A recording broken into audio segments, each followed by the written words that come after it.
MBC 오늘은 전범진 변호사님 모시고 교통사고분 알아보고 있습니다. 재미있는 생활법률에서 교통사고와 또 여러 가지 또 부분에서 대리운전 시 유의사항 이 말씀 타이틀을 보고 나서 과연 대리운전을 받아본 적이 있을까? 저는 개인적으로 대리운전을 해본 적은 없어요. 받아본 적은 없어요.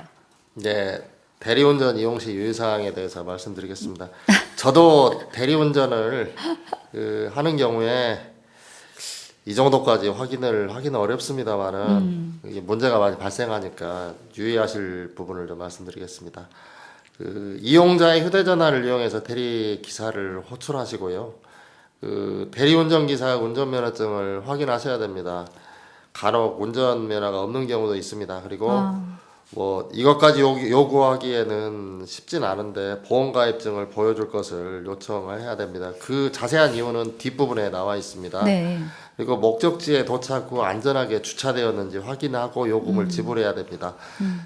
최근에 자주 발생하는 사안인데 네. 그 술에 취해서 대리기사님하고 싸움을 하시다가 그 도착지에 도착을 하지 못하고 그 어디에다가 근처에다가 세워두고 그 대리기사님이 화가 나서 저분 음주운전 하셨다고 이렇게 신고해가지고 음주운전으로 처벌되시는 분들이 좀 있습니다. 그러니까 대리운전 하시는 분들하고도 뭐 좀 원만한 관계로 다투지 않으시는 것도 좋습니다. 이런 사건이 대리운전 기사님들께서 이렇게 신고를 해서 음주운전하는 경우가 간혹 발생합니다. 차 안에서 오면서 대리기사한테 좀 폭력을 했나 봐요. 폭언을. 예, 폭언을 하고 이러신 분들이 간혹 있는 것 같습니다. 감정을 건드렸군요. 그럼 대리운전 중 교통사고 그 책임이 그 중요할 텐데. 예, 아까 말씀하신 것 같이 대리운전도 정당한 업체 같은 경우에는 네. 그 보험도 가입됐고 이렇게 해서 사고가 나더라도 처리가 쉽습니다. 그런데 뭐 그러니까 정당하게 등록되지 않는 대리운전 업체 같은 경우에는 보험이 가입되지 않은 네. 상태가 많아서 아까 그 부분을 지적해 드렸습니다. 네. 그 기본적으로 대리운전 중 교통사고는 차량 소유자의 책임보험에서 처리가 됩니다.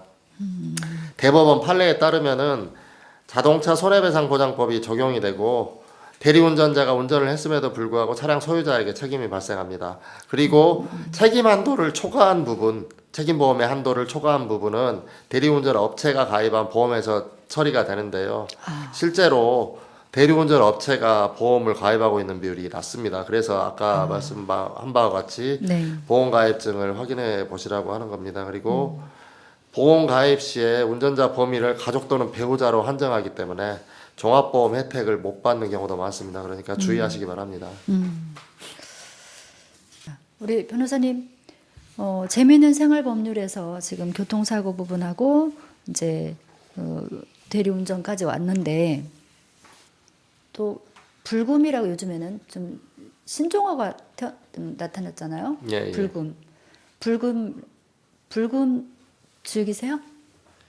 예, 뭐 많이 즐깁니다. 그런데 뭐 간혹 운전을 거의 안 합니다만은 하는 경우에는 대리운전을 하려고 합니다. 저도. 하려고 합니다가 약간 좀 예, 뭐 항상 대리운전을 합니다. 대리운전을 신청해서 갑니다. 예. 웬만하면 차를 가져가지 않습니다. 아, 네. 음주운전 부분이 참 사회적인 문제를 또 큰 문제를 또 일으키기 때문에 중요한데. 예, 음주운전에 대해서도 기본적으로 법률 상식을 간단히 정리해 보겠습니다. 네, 네. 형사처벌의 기준은 음주운전 측정 결과가 혈중 알코올 농도 0.05% 이상이라면 형사처벌의 대상이 됩니다. 그리고 최근 몇 년간 음주운전 처벌이 강화돼서 음주운전 처벌 범위가 확대되고 있습니다. 그래서 도로라고 취급되지 않는 아파트 단지 내의 주차, 네. 학교 경내 등 그 교통법상 도로가 아닌 곳에서도 음주운전으로 처벌됩니다. 도로교통법상 도로라고 하는 거는 행정 그 면허 취소 정지 네. 이런 것과 많이 관련되는 사항입니다. 예. 그렇군요. 그럼 음주운전했을 때 형사처벌은 어떻게 되나요? 예, 음주운전 했을 때 형사처벌은 뭐 아까 말씀하신 것 같이 면허 취소 정지는 행정상의 처벌이라고 볼 수 있습니다. 그래서 형사처벌과 별도고요. 형사처벌은 위반 횟수가 1, 2회인 경우에는 혈중 알코올 농도 0.05에서 0.1% 미만은 6개월 이하 징역 또는 300만 원 이하 벌금이 나오고요. 0.1% 이상에서 0.2% 미만은 6개월에서 1년 이하 징역 또는 300에서 500만 원 이하의 벌금이 나옵니다. 그리고 아주 혈중 알코올 농도가 높은 0.2% 이상은 1년 이상 3년 이하 징역이 나오고요. 500만 원에서 1000만 원 이하의 벌금이 나옵니다. 그리고 삼진아웃이라고 그러죠. 그 음주운전 위반 횟수가 3회 이상 되는 경우에는 1년에서 3년 이하 징역 또는 500만 원에서 1000만 원 이하의 벌금이 나옵니다. 그리고 음주 측정을 거부하시는 경우에는 1년에서 3년 이하의 징역 또는 500만 원에서 1000만 원 이하의 벌금으로서 좀 엄하게 처벌되는 편입니다. 그러면 지금 딱 변호사님 말씀을 듣고 나니까 그 혈중 알코올 도수가 0.2% 이상 그리고 위반 횟수가 3회 이상 측정을 거부했을 때 그래서 형사처벌이 똑같네요. 예. 0.2%라고 측정이 되는 경우에는 아주 술이 아주 심하게 만취한 경우입니다. 그러면 이거 너무 낮은 거 아닌가요? 예, 뭐 더 이분들이- 엄하게 처벌돼야 된다고 하는 여론들이 많습니다. 예.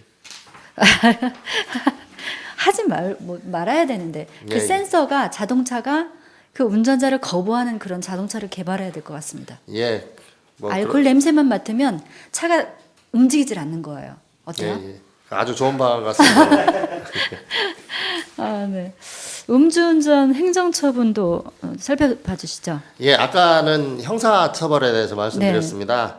그 행정처분이라고 하는 거는 운전면허하고 관련되는 부분인데요. 그 혈중 알코올 농도 0.05에서 0.1% 미만인 경우에는 면허정지 대상이 되고요.